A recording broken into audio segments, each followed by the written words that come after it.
Sir 1985 ये जो massacre हुआ 1984 में, उसका बदला लेने के लिए 100 से ज़्यादा धमाके हुए। ट्रांजिस्टर बम ब्लास्ट इसको बोलते हैं। कितने 5 राज्य उसमें इन्वॉल्व थे, दिल्ली भी था। तो ये इसकी जांच कैसे आपके हिस्से आई? मतलब क्या, किस तरह से मतलब इसका इन्वेस्टिगेशन का जो प्रक्रिया थी वो कैसे आगे बढ़ी? मैं था डीसीपी सेंट्रल, तब तक था मैं, और 84 एक्ट्स हो चुका था। 84 एक्ट्स के बाद एक शांति थी ऐसा लगा, लेकिन वो तूफ़ान के पहले वाली शांति थी। और 5 महीने के बाद, 84 एक्ट्स के 5 महीने के बाद अचानक ये ट्रांजिस्टर बॉम्ब ब्लास्ट केसेस का सबसे बड़ा ये बॉम्ब ब्लास्ट का सिलसिला था जो हुआ। मैं समझता हूँ कि 93 में जो कुछ हुआ बॉम्बे में, उसके बाद बहुत साल के बाद, उसके पहले या इसके पहले कभी भी इतने बड़े पैमाने पे वेल ऑर्गेनाइज्ड बॉम्ब ब्लास्ट नहीं हुए थे देश में कहीं भी। ये बहुत बड़ी चीज़ थी जो हुई। उसमें बाद में पता लगा कि जितने भी लीडिंग एक्सट्रीमिस्ट ग्रुप्स थे, उन सबों की उसमें साझेदारी थी। सभी ने मिल करके फैसला किया, और ये फैसला इसलिए किया कि 84 राइट्स में जो लोग मारे गए थे, जो अंग्रेजी में कहते हैं आयरन इन द सोल, हृदय में एक कृपान की किस्म से जो गड़ी हुई बात थी, जहाँ तक सिखों की बात है, उनमें जो लोग थे, बहुत सारे लोग थे जिनके परिवार में ऐसी बात हुई थी, उन सबों को एक ग्रुप था जिन लोगों ने पूरी तैयारी की। तैयारी में खालिस्तानी ग्रुप थे। करेक्ट। उसमें जो इंटरेस्टिंग बात ये थी कि उन्होंने ट्रांजिस्टर बॉम्ब ब्लास्ट क्यों बनाया, उन्होंने साइकोलॉजी रीड की कि लोगों की, हिंदुस्तानियों की, हमारे देश में आदत होती है कुछ भी सामान मिल जाए तो थोड़ा उसको फिडल कर दो, कोई सामान उठा लो यहाँ से, और उसको थोड़ा बहुत फिडलिंग करने की या उसको इस्तेमाल करने की आदत। उनको लगा कि अगर ट्रांजिस्टर कहीं ना कहीं मिल जाए, सड़क पे, बस स्टैंड पे, दुकान पे, कहीं पे, जिसको कोई किसी और करना हो, तो लोग उसको ज़रूर फिडल करेंगे, और फिडल करेंगे तो बॉम्ब ब्लास्ट करेगा। तो उन्होंने ट्रांजिस्टर बॉम्ब एक नई चीज़ बनाई, और उसमें एक्सपर्ट्स थे जिनको हमने गिरफ्तार भी किया, सारी बातें हुई।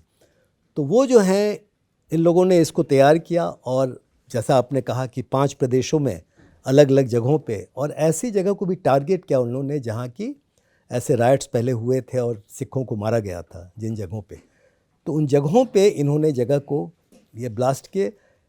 हम लोगों ने इसकी जो इत्तेफाक था कि फिर मेरी वो चीज़ काम आई जो मेरा लोगों से कांटेक्ट रहा। पुलिस में मेरा लोगों से बहुत कांटेक्ट हर वक्त रहता था। कम्युनिटी पुलिसिंग तब शुरुआत थी, और मैंने कम्युनिटी पुलिसिंग बहुत पहले शुरू कर दिया था, तभी प्रयास की पैदाइश भी हुई पुलिस के माध्यम से। तो मेरे पास 2 लोग आए, यानी ये बात जो है जिस दिन घटना हुई, मुझे याद है 10-11 में ये घटना हुई, और उसी समय 12 या 13 तारीख को मैं दफ्तर में था यहाँ पे सेंट्रल दिल्ली में, जो मेरा ऑफिस था डीसीपी सेंट्रल का ऑफिस, और मेरे पास 2 अलग अलग इन्फॉर्मेशन आई खुद मेरे पास। एक महिला को लाया गया जिसने पूरा सर ढक रखा था, राजस्थानी महिला थी, एल्डरली। उसको लाया गया और कहा कि ये कुछ कहना चाहती। उसने मुझे बताया उस घर के बारे में जहाँ तमाम बॉम्ब ब्लास्ट, जहाँ बॉम्ब बने थे, और उसने कहा कि घर में वो काम करती थी, और उसमें कुछ काले काले निशान से जो थाल सी बनी होती है उसमें उसको नज़र आया, जो अनयूजुअल था, और घर की एक्टिविटी को उसने मुझे बता दिया, खुद बता दिया। ये कहाँ, दिल्ली में ही बन रहे थे? दिल्ली में, पटेल नगर में। पटेल नगर के एक मकान में एक लॉयर थे जो, जिनका परिवार भी प्रभावित हुआ था, उनका भी एक बेटा मर गया था इसी पूरे प्रोसेस में।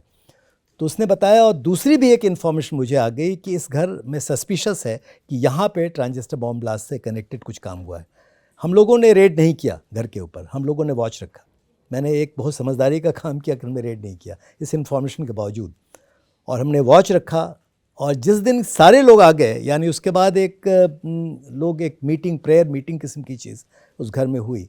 लोग आए, मेरी टीम वहाँ मौजूद थी, मेरी टीम ने उनको पकड़ लिया। जो रियल इसमें कॉन्स्पिरेटर्स थे एक साथ पकड़े गए, साथ साथ बहुत सारे जितने एविडेंस थे सारे मिल गया। वैसे इंसिडेंटली ये जो महिला थी, इसको बहुत साल तक मैंने सपोर्ट किया, क्योंकि उसको अवार्ड मिले, बहुत सारी बातें हुई।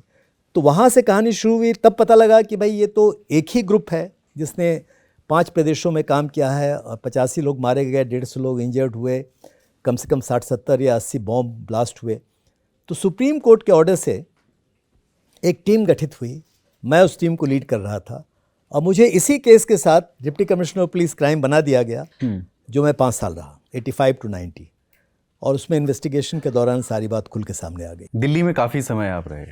मैं दिल्ली में जॉइंट कमिश्नर पुलिस रहा, बाद में जाके 4 साल तक longest serving joint commissioner police southern range का। मैं डीसीपी क्राइम रहा 5 साल तक। मैं DCP additional DCP south, DCP west Kiran Bedi के बाद मैं था वहाँ पे सेंट्रल। तो मैं बहुत दिन काम किया दिल्ली में, हर इलाके में।